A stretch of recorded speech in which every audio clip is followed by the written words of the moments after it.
Well, hello there. I've got a special announcement this week before we get started. We have opened up enrollment for the Transformation ReBoot program for the month of October. If you guys feel like you could use some coaching, accountability, and support from an amazing community heading into this holiday season, then head on over to millionpoundmission.com and start your free 10-day trial of the Transformation ReBoot membership. Our next enrollment period won't be until January, so start your 10-day free trial today and set yourself up so that this holiday season, you can lose weight instead of losing your momentum. What's up, podcast fans? This is a very special episode of the Million Pound Mission podcast, where you're going to get to listen in as I do a strategy session with one of my coaching clients for my Transformation ReBoot program. The goal of each one of these strategy sessions is to help my client identify, analyze, and prepare ahead for their top transformation danger zones. If you think that you could benefit from a coaching session like this, you can head on over to millionpoundmission.com and check out all of the information on my Transformation ReBoot membership.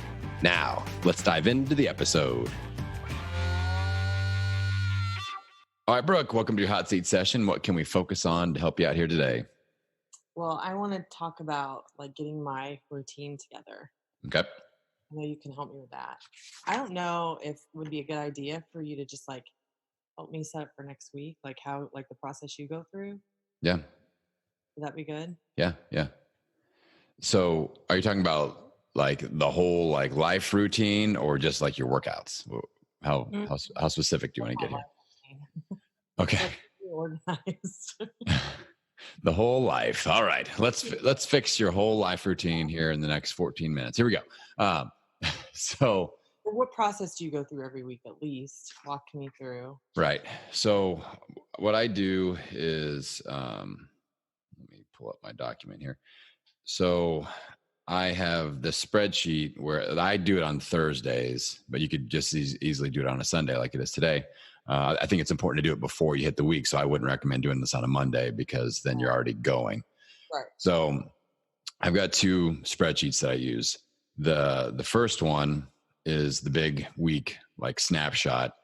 So I write down my 3 crucial results for the week. If I do these 3 things, then I won the week, basically. Okay. And I do that because a lot of people, we just kind of coast through the week being busy with things. But I say, okay, what are the 3 most important things? If I get these things done, it really moves the needle forward. Usually it's business stuff, but sometimes it's personal stuff or life stuff. So that's kind of what we're looking at. Then I have a separate column where I have 10 important projects or tasks or things that have to happen this week that if they're outside of the top 3, but they're kind of the next tier of things of priority wise. Yeah. I only a max of 10. So I don't let myself have more than 10, but this next week I only have 5. So it doesn't have to be 10. What? Is it on vacation or because you just really, those are the only. I'm getting better at this process is what it is. At the beginning, it's I have 30 things that I want to do. And so then the next spreadsheet over is my list of, I call it my project priority checklist. So that's all of this stuff that'll be more than all of these things. That's just, if I have an idea, I'm that's a project I want to work on at some point, and I'll put it in the project priority checklist of, high priority down to low priority, and things move around as I check them off and get them out of there. So that's kind of the filter that I go through, I guess. What? That third tier, the project priority check is like a holding tank for some. Yes. Yeah. So all the events that we're doing, I want to do a new freebie lead magnet thing that I think is gonna be really effective. I have this assessment thing I'm going to put into it. But when I set up my schedule, I start with, I guess you can kind of work backwards. You have to have the project priority checklist to know what we're pulling from, right? So maybe you want to redo your budget or you want to start scheduling in a family day every week, or those could be projects too. With me, it's more business projects of what am I promoting at the gym? What am I promoting on the podcast? What am I the live workshops, the travel stuff. That's what I'm pulling from. And then you can move it into the top 10 for that week would be the next place that it goes. And if it's high priority, like got to get this done, very time sensitive, then it moves into the top 3. Okay. Does that make sense? Yeah. So sometimes it's just time. Yeah. So it's not always like, this is just the most important to me. Right. It's like, well, it's importance and time sensitivity. That's how you judge the thing. So obviously if it's like something that's got to be done, like with business stuff, that's usually the determining factor. But if it's more like, if it was like your taxes or something like that, like, okay, that moves to the high priority if it's April 14th, Right.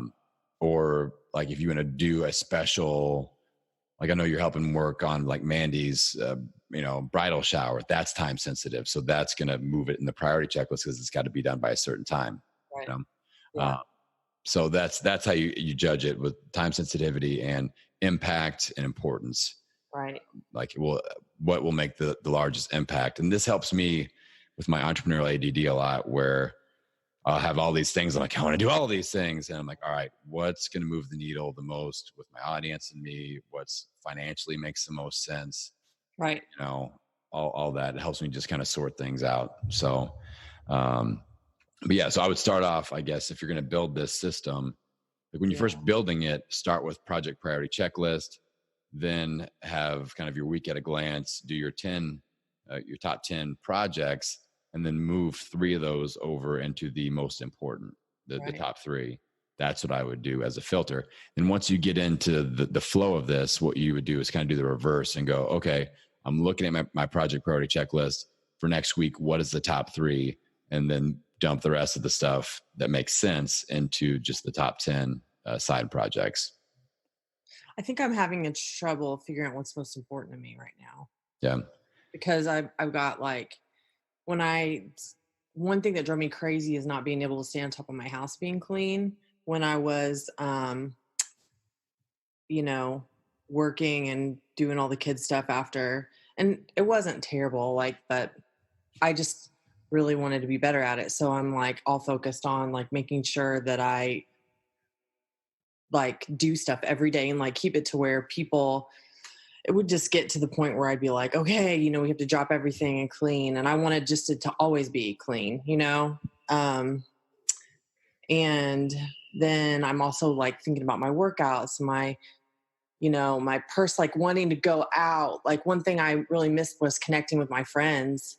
So I've been making a priority to see people, like just go out for coffee with people or do things. And it's just, there's so many things. Yeah. I guess I need to write those all down. Yeah. Write them all down, dump them into the checklist. And then we start to pull things out. Like this is the only way I really see being able to move the needle is we can be like, oh, I need to do that. I need to do that. And it's like every week I need to do that. And it's just every week it's the same. And we just fill up our schedule being busy with other crap that doesn't mean anything. Yeah. So we have to stake some time in our calendar to get organized with this. And then we have to stake some time for the most important things. Yeah. And it's not like you shouldn't feel guilt tripped if you put your top 3 things for the week. It's just your top 3 things for the week. It's not the most important thing. So I don't want you feeling guilt tripped of like, I put my friend thing in the top 3 and my family thing was only in the top 10. Like it's not like who's your favorite. It's like what needs to happen this week. Yeah. Well, I see my family's they're there always. Yeah. I have to, that's one of the things like I was wondering about, like, I have to drive my kids around and do that stuff with my kids or they don't get where they need to go. So that's like when we spend a lot of time together in the car and it's not bad time. I think a lot of parents would agree that you get some good talking time in the car, but, obviously I want to have better experiences than just that, but like that kind of forces that family time every day in an odd way. But like, so as you're looking at your week, so the first thing you do is you schedule in like your appointments and stuff. Like, I got dinner with Heather Novi on Tuesday night, and what's going on tomorrow? I'm going to go out with my Aunt Ann and Uncle Steve from Virginia, and then I know there's other stuff. Yeah. I think that's good too. Like I actually, on my spreadsheet that I was telling you about, that's the third part. I've got my top 3, I've got my 10 projects, and then I have a week at a glance, just Yeah. like appointments below that. And that way, and I'll email you a blank one. That way you've got it and you can just use the template I've already put together. That way you just can fill it out and it's good to go. It's But so funny because I used to do in grad school, I had like an appointment book and I had highlighters that meant different things. And I like blocked out time for studying and for, working. And I was so good at it. And then like I had kids and my life went crazy. And then I just like, I lost it. And it's so funny how hard it is for me to get back in that. But that's like my natural place to be, is to do that sort of thing. And now I'm not, it's so weird to me that I'm having a hard time getting back into it. well, I mean, you're doing the same pattern. Like in college, your feet were held to the fire by the structure of the homework, the professors, the university. And now your feet are held to the fire by your kid's schedule. Yeah. So that's the determining factor. And like I said, all you have to do to change, not necessarily to change that, but you just have to stake time. So if you're going to do this every Sunday, block off, like I'm going to do this for the first hour before I eat breakfast every Sunday. That way my next week is set up and you're just going to feel better. Now it's like, okay, I can just execute. The next week is in place. And that's how this makes me feel. I take time, I take an hour on Thursdays and I set up the whole next week. And then, tomorrow is Monday. I wake up and I just go through execution lists. Like, all right, Here's the other part of it that stresses me out is actually following a schedule every day when my kids are always throwing, like, they don't care about my schedule, right? And they're always throwing wrenches in it. And then to like feel like I think for so long when I was at North, everything was so regimented and so tight that now I'm like, I don't freaking want to rush from thing to thing or like carry my calendar around and like go from task to task. Yeah. So, okay. Right. So there's a good quote by Jocko Willink that I love. And he says that discipline equals freedom. So a lot of people run from the schedule, but if you have the discipline of scheduling, you can book that buffer time in between. So I believe that because I actually feel really unsatisfied with all this like listlessness too. Yeah, winging it in life, because that's when you are going with the flow, but the flow is determined by other people. So you need to determine your own flow. So what I would do is, you may want to do this earlier in the week, like I do, then versus a Sunday. Sit down with your family and be like, when are our practices? What are you guys thinking? And be like, we need to block that time off in my calendar so that I'm ready to go, and not last minute, hey, don't forget, I've got soccer tonight or whatever. Like, map out the week schedule and then block off some time that's just like buffer time. So it's not just like next thing. And it's okay to say no also. Be like, no, you can't go to JoJo Siwa's house because blah, blah, blah. It's JoJo Siwa is like this little singer girl that Hannah likes. So is a YouTuber. Yeah. So that's the thing I was just thinking of, that light bulb. Like, it's a kind of duh, like that this is a light bulb for me, but I can tell them on that day if I can get them all together to meet at the same time, that here are the days that you can have friends over based on my schedule. Yes. 'Cause they're always like, great. He just texted me the other day and he was with his girlfriend and he said, and he texted 3 girls' names, come over. He had 3 girls over. Dang. Oh gosh. Well done. Yeah. So then I could tell them, like, here are the times I'm okay you having people over. Yeah. And like make and hold them to that. Yeah. Or you could have like a dry erase board calendar and just like, so they can see it visually, because they're not going to remember what you tell them. Also, we have a calendar on my fridge that I can put it on. Yeah. And just like a certain color and just be like, these are the days and times that friend times. Otherwise it's not going to work. And it'll make me feel less grumpy when they're asking. And I'm like, luckily I've been on top of keeping my house clean. So I'm like, that's not what, like, I have to clean or whatever before they come over. sometimes I'm just like, it's just annoying that you're constantly always asking to have somebody over. And I'm like, can we just have our house to ourselves, please? So yeah, I mean, that might even be easier is you book, like you schedule the no friend zones. Maybe that's easier. Like that way it's not like you're not making it like so limited for them. It will look less limited if you're like, okay, these are no friend days because these are cleaning days for me, or these are family days, and just block those off. That might be a better approach. I mean, you know your family and your kids better than me, but no, I think it is. that, you know, those are the two options that we have. Here's when you can, or here's when you can't. But you know, you start layering that calendar together, and then you kind of get automated, and you feel that freedom because you can book that buffer time in there. Like, okay, I've got an hour between each thing just in case something else pops up. I can choose to accept that or not, or I can just like be good to go. It's like a budget. Same thing. Yeah. It's like how that makes me feel so free. It's a time I just budget. realized that. Yeah. Because when I have a budget and I know I have the money, then I don't worry about stuff. Yeah. Yep. So if I can just turn it around in my head. Yeah. So what I would do today, map out your project checklist, narrow it down to a top 10, time sensitive importance wise, move those into a top 3, and then start mapping out, like blocking out that time in your calendar. So if your top 3, one of them is cleaning, go to your dang calendar and block off the days and the times that you want to clean, and then execute. So that's the flow. Like I hate cleaning showers. I think that has to be on the schedule. I don't like it.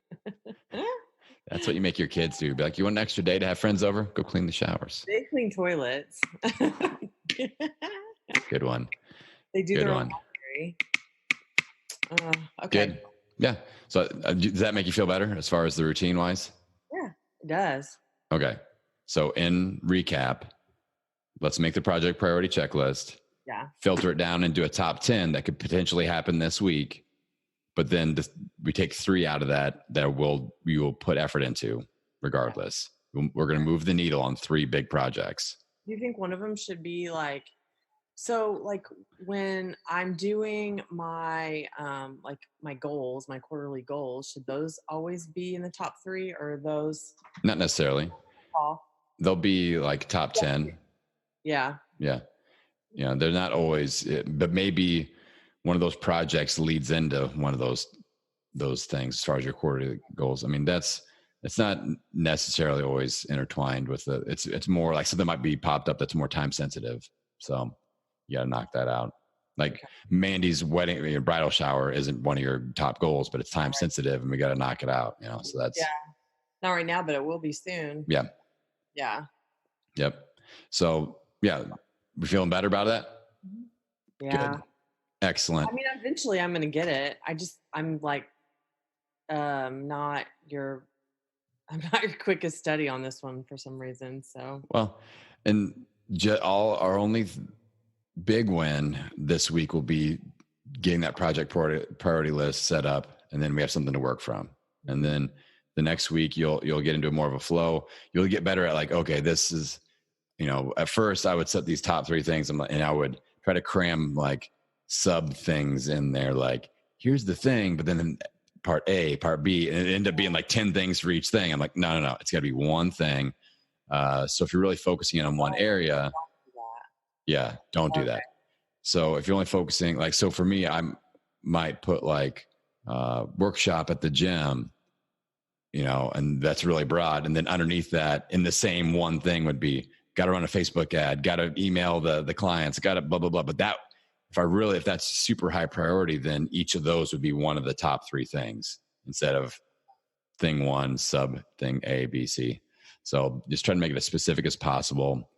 It shouldn't be like, try to set up something, or, you know, it's like block off time to clean. That's very specific. And that's one of the top 3 that you can execute on. So yeah. Yep. Follow your schedule. Yes. Cool. All right. So you feel better about it then? We're good? I do. Thank you. All right, Brooke. Well done. I'll be looking forward to see how the schedule lines up. All right. Okay. Thanks. Thank you so much for listening to this episode. If you're someone that has been sucked into that black hole of weight loss doom, where you lose that weight, you gain it back over and over and over again, I would love to help you out by providing you with some coaching, a rock-solid monthly game plan, and I'm going to plug you into an amazing transformation tribe of like-minded people. Head on over to millionpoundmission.com and get all of the information on my Transformation ReBoot membership. See you on the next episode.